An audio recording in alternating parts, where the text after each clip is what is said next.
नमस्कार। ज्योतिष शास्त्र में श्रद्धा और विश्वास रखने वाले सभी जातकों का पारलौकिक जगत चैनल में बहुत बहुत स्वागत है।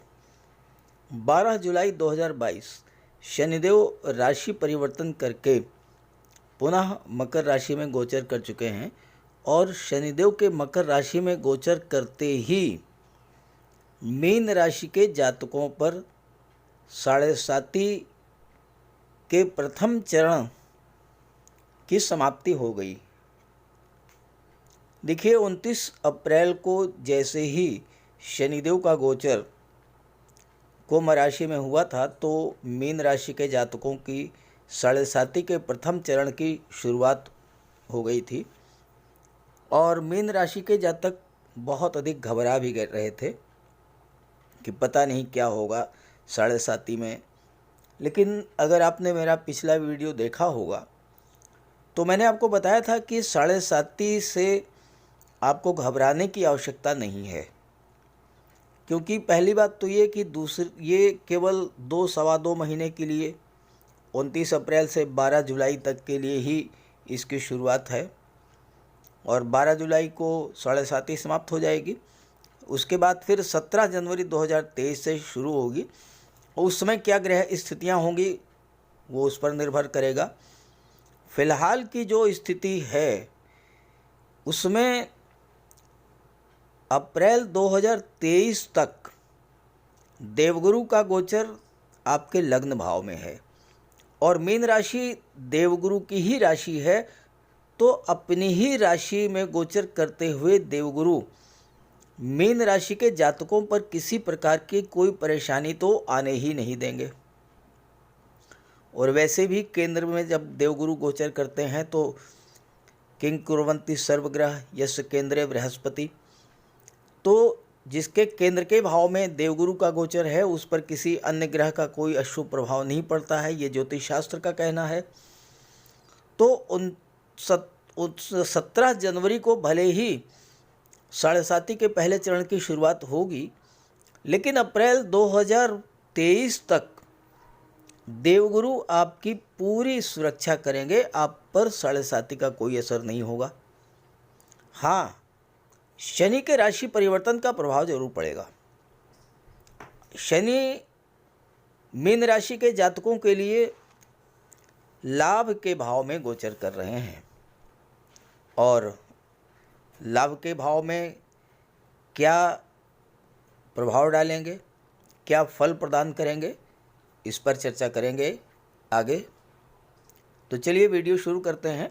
वीडियो के अंत में मैं आपको शनिदेव के उपाय भी बताऊंगा और उपाय ज़रूर कीजिएगा, उससे आपको लाभ होगा।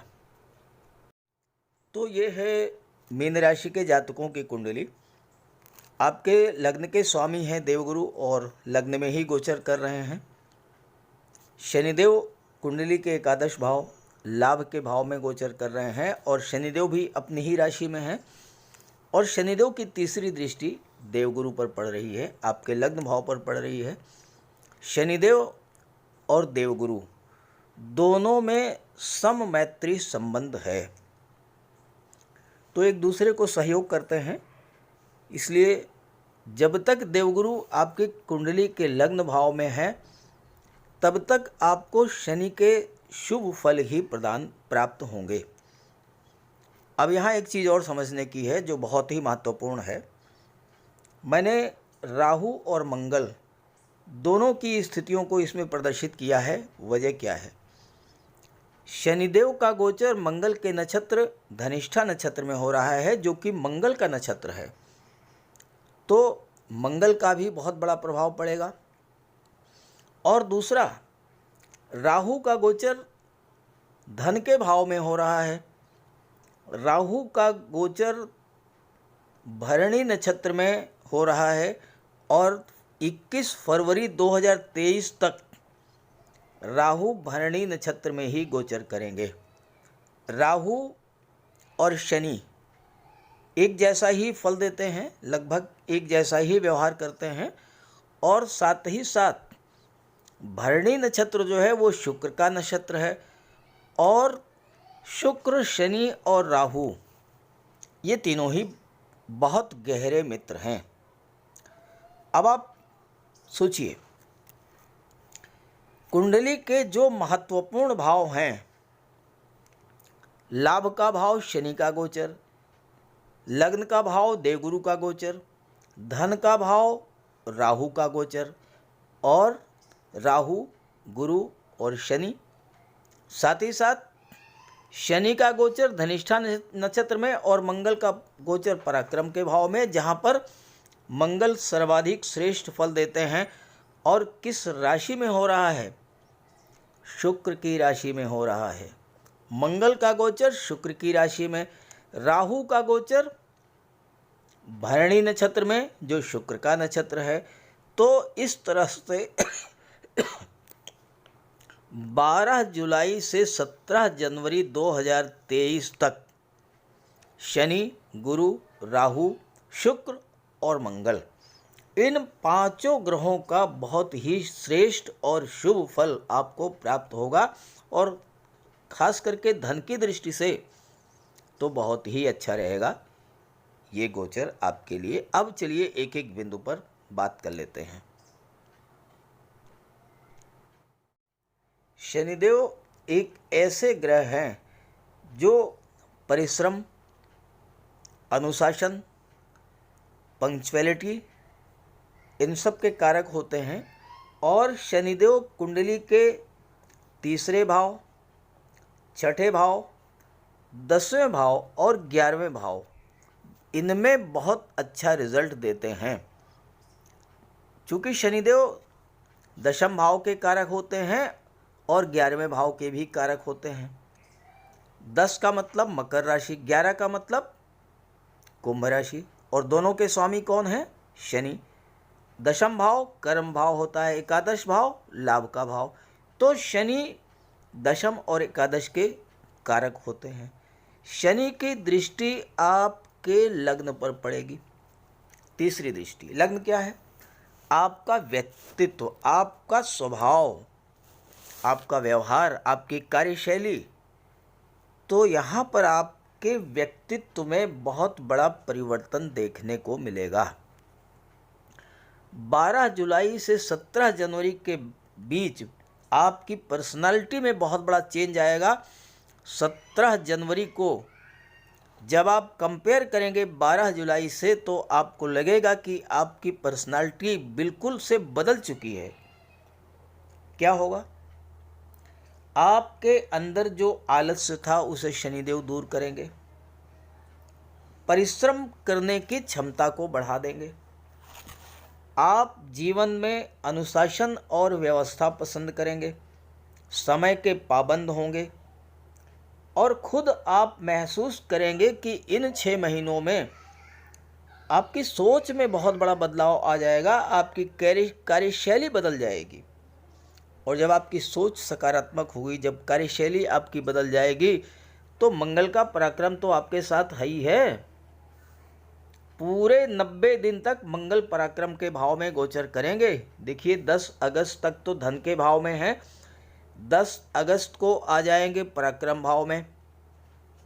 इसके बाद 16 अक्टूबर को चतुर्थ भाव में आ जाएंगे, और 13 नवंबर को फिर से पराक्रम के भाव में। तो मंगल का 90 दिन तक पराक्रम के भाव में रहना, और शनि का धनिष्ठा नक्षत्र में गोचर करना, जो कि मंगल का नक्षत्र है, तो आपके अंदर बहुत बड़ा चेंज आ जाएगा।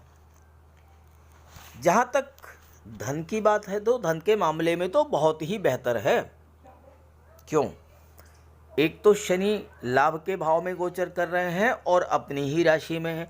कोई भी ग्रह अपनी राशि में जब गोचर करता है तो बहुत अच्छा रिजल्ट देता है।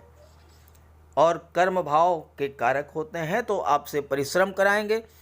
आपका स्वभाव परिश्रमी होगा, मेहनती होगा, तो आपको धन का लाभ दिलाएंगे। और धन के जो सबसे बड़े कारक हैं वो होते हैं राहु। अगर राहु आपकी कुंडली में अच्छे भाव में गोचर कर रहे हैं, तो आप निश्चित रूप से समझ लीजिए कि राहु आपको इतना धन प्रदान करेंगे कि आप सोच नहीं सकते हैं, कल्पना से परे। और यहाँ तो धन के भाव में ही गोचर कर रहे हैं, अचानक से धन प्राप्ति के प्रबल योग बनते हैं। चूँकि राहु की दृष्टि अष्टम भाव पर पड़ेगी। अब आप देखिए कितना बेहतर संयोजन है। राहु का गोचर कहाँ है? भरणी नक्षत्र में। भरणी नक्षत्र के स्वामी कौन है? शुक्र। और अष्टम भाव पर दृष्टि पड़ रही है। अष्टम भाव के स्वामी भी शुक्र हैं। देखिए अष्टम भाव में 7 लिखा है। 7 यानी तुला राशि। तुला राशि के स्वामी शुक्र होते हैं। तो राहु आपको बहुत अधिक धन प्रदान करेंगे।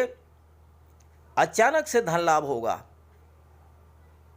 अष्टम भाव गुप्त विद्याओं का, गुप्त रहस्यों का होता है, गुप्त धन का होता है। आपको लॉटरी से, शेयर से, प्रॉपर्टी से कोई ऐसा पैसा जो कि गवर्नमेंट के पास रुका हुआ था। अष्टम भाव के कारक शनि होते हैं। शनि किस चीज़ के कारक हैं? रियल एस्टेट, प्रॉपर्टी डीलिंग या कंस्ट्रक्शन के कारक हैं। तो अगर आपने कोई टेंडर लिया था, आपने कोई कॉन्ट्रैक्ट लिया था, आपने उस कॉन्ट्रैक्ट को पूरा भी कर लिया, लेकिन गवर्नमेंट के पास आपका पेमेंट रुक गया, आपको पेमेंट नहीं मिल पा रहा था, तो राहु क्या करेंगे? आपका वो पेमेंट आपको दिला देंगे। आपका रुका हुआ पैसा मिल जाएगा। आपने किसी को लोन दिया था, वो आपका लोन जो है आपको मिल जाएगा। ससुराल पक्ष से आपको धन की प्राप्ति होगी। तो इस तरह से आपको राहु अष्टम भाव से बहुत बड़ा लाभ देने जा रहे हैं। इसके अलावा आपकी रुचि तंत्र मंत्र, ज्योतिष, अध्यात्म, इन सब क्षेत्रों में भी बढ़ेगी और आपको इसका लाभ मिलेगा। अब आइए शनि की सप्तम दृष्टि के बारे में बात कर लेते हैं। शनि की दृष्टि कुंडली के पंचम भाव पर पड़ेगी और पंचम भाव पर दृष्टि पड़ने से, चूँकि पंचम भाव के स्वामी चंद्रमा हैं और शनि और चंद्रमा में बहुत अच्छे संबंध नहीं है। शनि की दृष्टि अगर चंद्रमा पर पड़ती है तो विष योग बनता है। तो छात्रों के लिए तो बहुत अच्छा नहीं रहेगा शनि की दृष्टि पड़ना। लेकिन वहीं दूसरी तरफ राहु का गोचर धन के भाव में है और राहु भी शनि जैसा व्यवहार करते हैं, शनि जैसा ही फल देते हैं। और सेकंड हाउस से धन के संचय, वाणी और परिवार का विचार किया जाता है। और राहु की दृष्टि कुंडली के छठे भाव पर पड़ रही है और मंगल की भी चौथी दृष्टि कुंडली के छठे भाव पर पड़ रही है। छठा भाव क्या होता है? कंपटीशंस का होता है। तो अचानक से आपको कॉम्पिटिटिव एग्ज़ाम से सफलता दिला देंगे। खास करके अगर आप आर्मी, एयरफोर्स या नेवी में या फिर आप मेडिकल क्षेत्र में as a doctor, as a nurse, as a compounder या एज ए फार्मासिस्ट कोई जॉब सर्च कर रहे हैं तो वहाँ पर आपको राहु बहुत अच्छी हेल्प करेंगे। देखिए राहु 14 जून तक सूर्य के नक्षत्र में थे और सूर्य और राहु में शत्रुवत संबंध है। तो कृतिका नक्षत्र जो कि सूर्य का नक्षत्र है, जब तक राहु का उसमें गोचर था तो आपने महसूस किया होगा कि धन का संचय नहीं हो पा रहा था, फिजूल खर्ची बढ़ी हुई थी, पारिवारिक विवाद बढ़ गए थे, घर में कलह का वातावरण था। लेकिन जैसे ही राहु का गोचर भरणी नक्षत्र में हुआ है, आपकी इन सारी समस्याओं से राहत मिलना शुरू हो जाएगी। क्योंकि शुक्र धन वैभव के ग्रह हैं, शुक्र प्रेम और सौहार्द के ग्रह हैं, तो धन संबंधी समस्याएं भी दूर होंगी और पारिवारिक तनाव की जो स्थिति है वो भी समाप्त होगी। सेकंड हाउस वाणी के भाव है और राहु के नक्षत्र परिवर्तन करते ही आपकी वाणी पर शुक्र का प्रभाव पड़ेगा। वाणी में माधुर्य आएगा जिससे कि पारिवारिक जीवन, लव रिलेशंस या कार्यस्थल की समस्याएं स्वतः दूर हो जाएंगी। धन की बचत करने के मामले में राहु आपको अत्यंत निपुण बना देंगे। राहु आपको इतना अधिक बुद्धिमान, चतुर, चालाक बना देंगे कि आप एक एक पैसा खर्च करने से पहले 100 बार सोचेंगे। हालांकि स्वभाव से आप थोड़ा कंजूस जरूर होंगे, लेकिन आपके स्वभाव की यही विशेषता धीरे धीरे आपको धनवान बनाती जाएगी और आप महाधनी बन जाएंगे। राहु जो कि शनिवत व्यवहार करते हैं वो आपको अपार धन प्रदान करेंगे। राहु शेयर मार्केट के कारक हैं, तो शेयर ट्रेडिंग और निवेश से भी आपको धन का बहुत बड़ा लाभ होगा। राहु आपके इंट्यूशन पावर को बढ़ा देंगे, तो जीवन में आने वाली अपॉर्चुनिटीज़, अच्छे अवसरों को पहचानने की अद्भुत क्षमता होगी और किसी भी अच्छे अवसर को आप हाथ से जाने नहीं देंगे और उसका भरपूर लाभ उठाएंगे। देखिए, कुंडली के दशम भाव पर जहाँ से आपके जॉब, कैरियर और प्रोफेशन का विचार किया जाता है, उसके स्वामी है देवगुरु और उस पर दृष्टि पड़ रही है मंगल की और राहु की। अगर आप जॉब में हैं तो पद, प्रतिष्ठा, प्रमोशन का लाभ मिलेगा। पिता और बॉस का सहयोग मिलेगा क्योंकि राहु की दृष्टि दशम पर पड़ रही भाव पर पड़ रही है और इसके स्वामी हैं देवगुरु बृहस्पति। अगर अभी तक आपको ये लगता था कि कार्यक्षेत्र या व्यापार में सब कुछ खत्म हो जाने वाला है, आप बिल्कुल निराश हो चुके थे, तो राहु का नक्षत्र परिवर्तन आपके जीवन में नया सवेरा, नई खुशियाँ लाएगा। और साथ ही साथ राहु की दृष्टि छठे भाव पर पड़ेगी और छठे भाव में राहु बहुत अच्छा रिजल्ट देते हैं। ऐसे लोगों के सामने कोई टिक नहीं सकता है। अगर अभी तक आप बीमारियों से परेशान थे, कर्जदार परेशान कर रहे थे, तो इन सारी समस्याओं से भी मुक्ति मिल जाएगी। और राहु चूंकि आकस्मिकता के कारक है, तो अचानक से पैसा मिलेगा, आपको कर्ज से मुक्ति मिलेगी, आपकी इंट्यूशन पावर को बढ़ा देंगे। अगर आप किसी मुसीबत में हैं तो कहीं ना कहीं से ऐसी मदद ज़रूर मिलेगी जिससे कि आप मुसीबत से बाहर निकल आएंगे। तो कुल मिलाकर के शनि का गोचर, राहु का गोचर और देवगुरु का, ये सब आपके लिए 12 जुलाई से 17 जनवरी तक बहुत ही अच्छा रहने वाला है। और बेहतर रिजल्ट के लिए आप शनि के उपाय ज़रूर कर लें। तो बात करते हैं शनि के उपायों पर। ज्योतिष शास्त्र में कहा गया है कि शनि जिस पर प्रसन्न होते हैं, यानी जिसका शनि ग्रह मजबूत स्थिति में होता है, तो शनिदेव रंक से राजा बना देते हैं। और शनि अगर कमज़ोर हुए, खराब हुए, तो राजा भी रंक हो जाता है। शनि के मजबूत होने से लोहा, मशीनरी, कारखाने से जुड़े व्यापार में तरक्की होती है, कोर्ट केस में विजय मिलती है, कार्यों में सफलता प्राप्त होती है, सांसारिक समस्याओं से मुक्ति मिलती है। और शनि को न्याय का प्रतीक माना गया है। यदि शनिदेव मजबूत हैं तो आपके साथ अन्याय नहीं होता। जब शनि खराब होते हैं तो बड़े से बड़े कष्ट झेलने पड़ते हैं। तो बात करते हैं शनि के उपायों के बारे में। ऐसा कोई भी कार्य ना करें जो कि शनि को पसंद नहीं है। शनिदेव को इलीगल कार्य पसंद नहीं है। झूठ, फरेब, छल, कपट, धोखाधड़ी, बेईमानी, ये सब शनिदेव को पसंद नहीं है।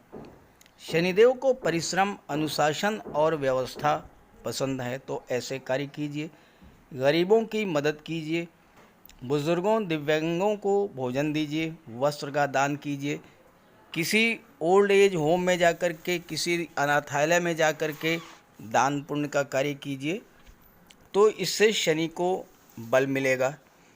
अगर आपका शनि कमज़ोर है तो आपको कम से कम 19 शनिवार व्रत रखना चाहिए।